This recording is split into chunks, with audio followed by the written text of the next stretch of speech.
நமக்கு இருக்கிறது ஒரே ஒரு வாழ்க்கை. இந்த வாழ்க்கையை நிம்மதியாகவும் சந்தோஷமாகவும் வாழணும்.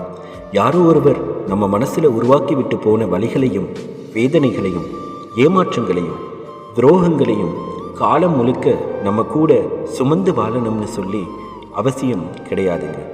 ஒருவர் நம்மளோட வாழ்க்கையில் வந்து நம்மளை உடைச்சி போட்டுட்டு போனால் நம்ம வாழ்க்கை அப்படியே முடிஞ்சு போகிறது கிடையாது. அங்கே தான் நமக்கென்று ஒரு அன்பான அத்தியாயம் உருவாகும். எல்லோருக்குமே அவங்களோட முதல் காதல் வெற்றியில் முடிவடைவது கிடையாது. பல காதல் வந்து போயிருக்கு, பல அனுபவங்கள் பல பாடங்களை சொல்லி கொடுத்து இருக்கு. எல்லாத்தையும் தாண்டி எல்லா சவால்களையும் தாண்டி அதிலிருந்து நாம் மீண்டு வரணும். ஒருத்தர் ஏமாற்றி விட்டு சென்றால் நம்ம வாழ்க்கை என்ன அப்படியே முடிந்து விடுமா? கிடையாதுங்க. நாம் அதிலிருந்து மீண்டு வரணும். நமக்கான காதலை, நமக்கான அழகான வாழ்க்கையை நாம் தேடணும். நம்மளை விட்டு போகிறவங்க எல்லோருமே அவங்க நமக்கானவங்க கிடையாது. அதனால தான் நம்மளை விட்டு போகிறாங்க. அவங்க போனால் தானே நமக்கானவங்களை நம்ம கண்டுபிடிக்க முடியும்.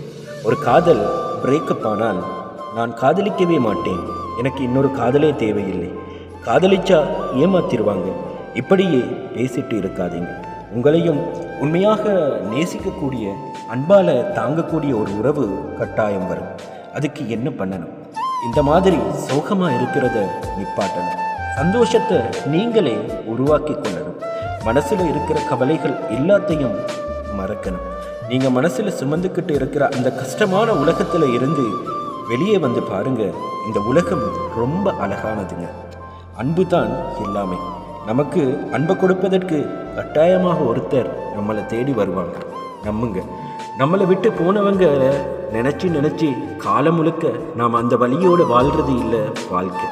எப்போவாவது ஒரு நாள் அவங்க நம்மளை பார்க்கும் போது அடடா இவங்களை போய் நாம் மிஸ் பண்ணிட்டோமே அப்படின்னு தோண வைக்கணும். அதுதாங்க வாழ்க்கை.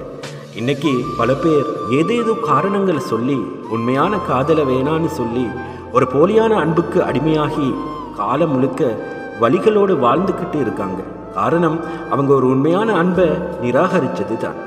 உங்களை நிராகரித்து செல்பவர்களுக்கு நன்றி சொல்லுங்கள். ஏன்னா காலம் முழுக்க உண்மையான ஒரு காதலோடு நம்மளை மனசில் தாங்கிறதுக்கான ஒருத்தர் வாரதுக்கான இடத்தை அவங்க தான் அமைச்சு கொடுத்தாங்க.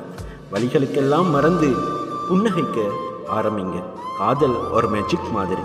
கட்டாயம் உங்கள் வாழ்க்கையிலும் ஒரு மேஜிக் கூடிய சீக்கிரம் நடக்கும்.